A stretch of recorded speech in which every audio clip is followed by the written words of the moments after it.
Hello guys, welcome back to my another video. Technical मेज में आप सभी का फिर से स्वागत है। तो आज के वीडियो में हम लोग बात करने वाले हैं महावितरण जो यहाँ का इलेक्ट्रिसिटी बोर्ड है, तो उसके बारे में हम लोग बात करने वाले हैं कि बहुत सारे ऐसे लोग हैं जिनको उनके हक नहीं पता है, जिनको इलेक्ट्रिसिटी इश्यूज़ आते हैं तो वो डायग्नोस कैसे करने हैं, या फिर हमको कंप्लेंट कैसे करनी है, या फिर क्या जो भी अपना महावितरण का जो भी एमएसईबी का जो बोर्ड का जो भी अपना फंक्शंस है, फैसिलिटीज़ है, उसके बारे में आपको कैसे मालूम पड़ सकता है। ये पूरा वीडियो आप पूरा देखना। और ये खास करके मैंने जो भी हाल ही में हादसे हुए थे हमारे आजू बाजू के परिसर में, तो उसी के बारे में हम लोग अभी बात करने वाले हैं कि वो हादसे अगर होते हैं तो उसके लिए प्रिकॉशंस कैसे लेने चाहिए, या फिर जब हादसा होता है तभी आपको क्या दक्षता लेनी चाहिए। ये सब हम लोग बात करेंगे इस वीडियो में, तो पूरा वीडियो देखना है आपको। और चलो चालू करते हैं।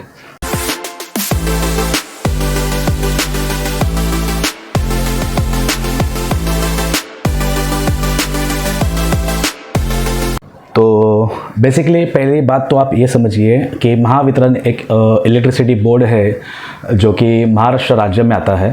और इसका जो लाइंस वगैरह जो आता है, जैसे कि जो मेन लाइंस है ट्रांसफार्मर में है, ट्रांसफार्मर से हमारा जो एक छोटा बॉक्स रहता है रेड, जो आपके सोसाइटी के बाहर होगा, और वो रेड बॉक्स से आता है हमारे मीटर केबिन में, जहाँ पे हम लोग के 3 फेज लगे होते हैं और एक न्यूट्रल लाइन दिया रहता है। तो उसके बाद से जो भी आता है, तो फिर जैसे अपने सोसाइटी का लाइट मीटर रहेगा या फिर आपका पर्सनल लाइट मीटर रहेगा, उसमें से कनेक्शन हमारे घर में डिवाइड हो जाता है। तो ये सब बेसिक है। तो सबसे पहली बात तो कि क्या होता है कि इनके सभी थोड़ा हाल ही में सुनने में आया था कि हम लोग रात को लाइट ऑन नहीं करते, और एलईडी जो रहती है, एलईडी जो 9 वाट्स की रहती है या फिर उसके कम वाट्स की रहती है, तो वो रात को बिना चालू के डिम से ऐसे जलती रहती है। तो उसके पीछे सबसे बड़ा कारण एक तो ये है कि एक तो आपका न्यूट्रल लीकेज हो सकता है, या फिर आपको चेक करना है, टेस्टर लेना है। टेस्टर हर घर में होना चाहिए। 40-50 रुपये का टेस्टर आता है। एक ज़माना था कि टेस्टर खाली बोलते थे कि इलेक्ट्रिशियन के पास में अच्छा लगता है, तो नहीं भाई, इलेक्ट्रिशियन के पास में नहीं, आपके हर घर में वो टेस्टर होना ही चाहिए है कि आप मतलब एटलीस्ट एक बेसिक जो नॉलेज होता है कि बाबा करंट आ रहा है नहीं आ रहा है, कहाँ पे आ रहा है, कहाँ पे अर्थिंग चेक करना है, तो उसके लिए टेस्टर की बहुत सारी हेल्प हो जाती है। तो आपको टेस्टर लेना है। सीधा क्या करना है, जो बंद प्लग है 3 पॉइंट आता है, तो कोई भी अपने घर में जो 3 पिन पॉइंट है वहाँ पे जाके बटन बंद कर दीजिए। और लेफ़्ट साइड में जो, जैसे कि अभी ये 3 पिन सॉकेट, यहाँ पे अर्थिंग आता है, यहाँ पे फेज़ आता है, यहाँ पे न्यूट्रल आता है। तो फेज़ में तो ऑब्वियसली आप चालू करेंगे तो लाइट आएगा, तो बंद करने के टाइम पे यहाँ पे देखना है, पहले राइट में डालना है, राइट में फेज़ है, करंट आ रहा है कि नहीं टेस्टर में, वो नहीं आ रहा है, फिर लेफ्ट में डालिए, वहाँ पे करंट आ रहा है कि नहीं आ रहा है चेक करना है आपको।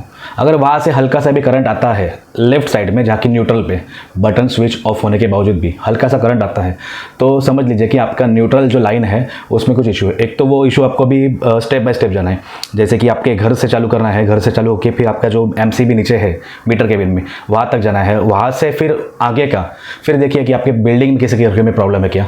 क्योंकि कई बार क्या होता है कि न्यूट्रल का जो है लाइन लीकेज किसी और के घर में होगा, और उसके घर से हमारी न्यूट्रल कैसे कॉमन रहती है, सबकी न्यूट्रल और अर्थ कॉमन रहती है।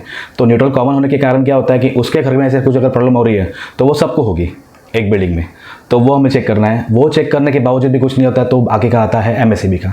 एमएसईबी के पर्सन को बुलाइए, आप कंप्लेंट कीजिए, उनको बोलिए कि ऐसा ऐसा प्रॉब्लम है, वो सॉल्व करके दे देंगे। दूसरे बात पे आता है कि हाल ही में एक बिल्डिंग है हमारे आजू बाजू में, तो वहाँ पे आग लग गई थी, मीटर केबिन पूरी की पूरी जल के खाक हो गई। और इतना बड़ा इशू था वो कि शायद शॉक सर्किट था, शॉक सर्किट की वजह से वहाँ पे हुआ है वो। तो यहाँ पे ब्लेम कौन उठाएगा? बिल्डर उठाएगा, जिसने काम किया है वो उठाएगा, या फिर एमएसईबी उठाएगी? तो उस पर तो चलिए वो तो पुलिस का है, वो लोग देखेंगे, या फिर एमएसईबी जो है वो लोग भी इंजीनियर भेजते हैं, उनका पंचनामा होता है व्यवस्थित, फिर उसके बारे में वो आगे देखते हैं और उसके ऊपर एक्शन लेते हैं। तो उसके पहले प्रिकॉशंस क्या लेनी है, तो आपको क्या करना है, आपका मीटर केबिन के आजू बाजू में कम से कम 2-3 रेती के बैग्स, रेती जानते हो, रेती जो हम लोग सीमेंट में यूज़ करके बिल्डिंग बनाते हैं, वो वाला रेती, सैंड नहीं यूज़ करना, रेती यूज़ करना है। तो रेती का 2-4 गोनी 70-80 रुपये में, 100 रुपये में कुछ 25 किलो का 20 किलो का आता है, तो वो गोनी आपके मीटर केबिन के आजू बाजू में रखिए कि कभी इनकेस आग लगती है तो तुरंत आप उसके ऊपर रेती फेंक के वो आग बुझा सकते हो। दूसरी बात, आपको फायर एक्सटिंग्विशर रखने हैं।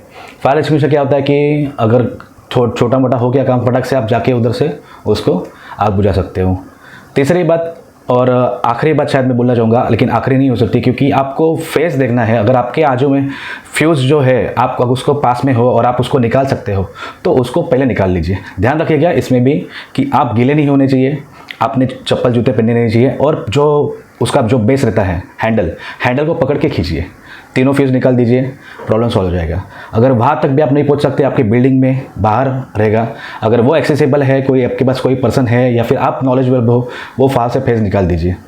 अगर कुछ भी नहीं होता है तो इमरजेंसी कॉल लगाओ, जो महावितरण का नंबर मैंने यहाँ पे दिया है, ये नंबर पे कॉल लगाओ और ये नंबर पे कॉल करके बताओ। पहला ही ऑप्शन आता है इमरजेंसी वाला, उस पर क्लिक करो, फटाक से लाइन कनेक्ट हो जाएगी और आपको जितना हो सके उतना फास्ट वो लोग आपको सर्विस डिलीवर कर देंगे। तो ये हो गई बात। तो सबसे पहली बात हमारा जो माहिती अधिकार है, जैसे कि आपको क्या जानना है।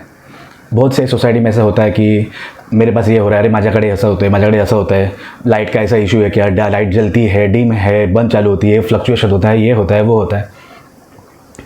आपके पास आपका सोसाइटी का इलेक्ट्रिशियन है तो उससे पहले चेक करवा लीजिए, या फिर आप मैन्युअली कंप्लेंट लॉक करो, कस्टमर के नंबर जो मैंने दिया था वही, या फिर ऑनलाइन एप्लीकेशन आता है महावितरण का, प्ले स्टोर पे अवेलेबल है इजीली, वहाँ पे जाके आपको रजिस्टर करना है।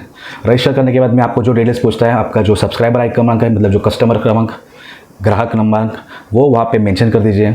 उसके बाद में जो रजिस्टर मोबाइल है उसके ऊपर OTP आएगा, वो OTP आप डाल दीजिए, सीधा आपका खुल जाएगा। वहाँ पे पूरा आपका डिटेल्स आता है, आपको बिल पेमेंट कर सकते हैं आप, वहाँ पे जैसे कि कोई कंप्लेंट करनी है, कंप्लेंट लॉक कर सकते हैं, पास्ट बिल या फिर आने वाला बिल, फटाक से मोबाइल पे सब एक्सेस मिल जाता है। वहाँ पे डायरेक्ट कंप्लेंट का भी आता है ऑप्शन, कंप्लेंट करेंगे वहाँ पे आप मेंशन कर सकते हैं, आपका एरिया मेंशन करना है, लैंडमार्क मेंशन करना है, बाकी ग्राहक क्रमांक तो आपका ही हो जाएगा। उसमें आते हैं बहुत सारे option, face supply failed, cutout, neutral, ये वो फलाना नेम करना, बहुत सारे ऑप्शन आते हैं। तो आपको उसमें से कोई भी ऑप्शन चूज़ करके जो आपके हिसाब से परफेक्ट है। जैसे फ्लक्चुएशन हो रहा है मेरे घर पे तो ऑब्वियसली मैं फ्लक्चुएशन सेलेक्ट करूँगा। अगर मेरे घर पे कुछ लाइट कब से गई है, आई नहीं है, तो मैं फेज आउट लिखूँगा। तो बहुत सारे ऑप्शन वहाँ पे दिए हैं, उस हिसाब से आपको वहाँ पे जाना है। और उसके बाद में बात करते हैं, अगर ऑनलाइन कंप्लेंट करके कुछ नहीं हो रहा है, आप वही जो कंप्लेंट पे आपको एक सर्विस आईडी आएगा, वो सर्विस आईडी लेके जो कस्टमर केयर नंबर है उस पर फ़ोन कीजिए। वहाँ पे मैं आपको बताता हूँ, फर्स्ट लैंग्वेज के लिए पूछेगा, उसके बाद में आपको कुछ समझ में नहीं रहा है, सीधा 9 नंबर दबा दीजिए। कस्टमर केयर का जो नंबर है उसके बाद में सिलेक्शन के लिए IVR जब भी पूछता है, तभी जो भी आपका लैंग्वेज है वो सिलेक्ट करके डायरेक्ट 9 नंबर का बटन दबा दीजिए, डायरेक्ट कस्टमर केयर से कॉल कनेक्ट हो जाएगी आपकी। फिर उनको बताइए, बाबा कि ऐसे ऐसे है, हम लोग ने कंप्लेंट करके इतना टाइम हुआ है, वक्त हुआ है, अभी तक कोई आया नहीं है, ऐसा वैसा ये वो आपका कंप्लेंट ले लेगा। और उसको बोलना है कि ये कंप्लेंट एस्केलेट कीजिए। एस्केलेशन मतलब क्या होता है कि एस्केलेट मतलब कि जो मैं कंप्लेंट कर रहा हूँ उसके ऊपर अभी कोई कोई ध्यान नहीं दे रहा है, ये नहीं कर रहा है, तो वो कंप्लेंट वहाँ पे एस्केलेट करेगा। वो सीधा यहाँ का जो जोनल ऑफिसर है, जोनल ऑफिसर में इंजीनियर रहेगा, इंजीनियर को फ़ोन करके या फिर डायरेक्ट वहाँ से मेल आता है, उनको अटेंड करना पड़ता है इमरजेंसी लेवल पे। तो ये सब बातें हैं और बहुत सारी चीज़ें हैं जो महावितरण के एप्लीकेशन पे आपको मिलेगी। MSC के जो साइट है ऑनलाइन गूगल पे, वहाँ पे मिलेगी आपको। मतलब किसी पे निर्भर रहने से अच्छा है कि आप खुद से खुद का जो राइट्स है वो जान लो और आप खुद के राइट्स को जगाओ। इसी के वजह से होगा, बाकी कुछ नहीं होगा, क्योंकि आपको जो कंप्लेंट है आपके माध्यम से ही करनी है। इसके उसके ऊपर निर्भर मत रहिए। खुद का हाथ है, खुद का मोबाइल है, यूज़ कीजिए यार। उसको कभी यूज़ करोगे, एंड्रॉयड मोबाइल आज के सबके पास एंड्रॉयड का मोबाइल है, करो उसका यूज़ करो, यूटिलाइज़ करो, तब जाके आपको मालूम पड़ेगा। ठीक है, धन्यवाद। अगर मेरी वीडियो अच्छी लगी हो तो मेरे चैनल को सब्सक्राइब कीजिए, वीडियो को लाइक कीजिए और आपके दोस्तों में पक्का शेयर कीजिए। Thank you.